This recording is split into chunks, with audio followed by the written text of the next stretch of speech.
We're now going to shape this model, and I'm going to demonstrate the differences in shaping both with and without geodesic elements present. And first, we're going to shape without geodesic elements. So I'm also, before I start, going to come over and turn off my grid just because we don't need to see that anymore. I think it clutters the screen.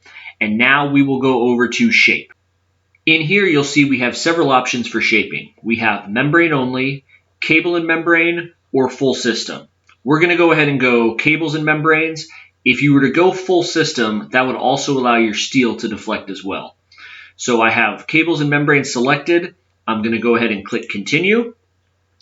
I'm now up here at the top. I'm going to run 25 iterations. I'm going to leave everything else set as is. I'm going to click go. Those 25 iterations are now complete, and you can tell when you have your final shape based on the nodal and the system unbalanced forces. These are all very tiny. I'm happy with those, so I can click finish and now give my shape here a quick review. We shaped this using an equal stress field. That was established when we set the same amount of pre-stress in the warp and fill direction in all of our membrane elements. And that gives us a minimum energy surface, which is the exact same surface you would get if you applied a soap film to the skeleton of this structure.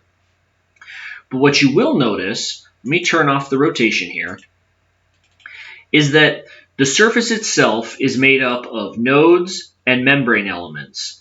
But exactly where those nodes are on the surface is not completely set. It's a little bit arbitrary. You'll see down here that, it looks a little pinched. It's not clean at all. And that is exactly why we use geodesic elements. So I'm quickly now going to jump back up into our model environment, add geodesic elements to this, and reshape. I'll go ahead and click on apply. I have geodesics selected. I'm going to do that to the first side of my membrane elements. So I'll go ahead and click next. I'll click on all to apply those to all of my membrane elements. And you can now see that the green lines representing the geodesics have been applied. I will go ahead and click finish. And now we'll jump back in and reshape this. Shape, cables and membranes, continue. Again, 25 iterations, just like I did the first time. I'll hit go. Those 25 iterations are now complete, giving a final review of our nodal and system unbalanced forces. I like these. These are even smaller than they were the first time. So I'll go ahead and click finish and give our new shape a final review.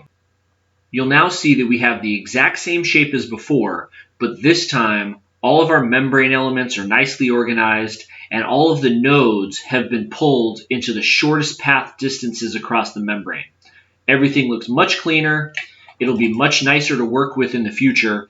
And this is exactly why we always like to shape with geodesic elements present.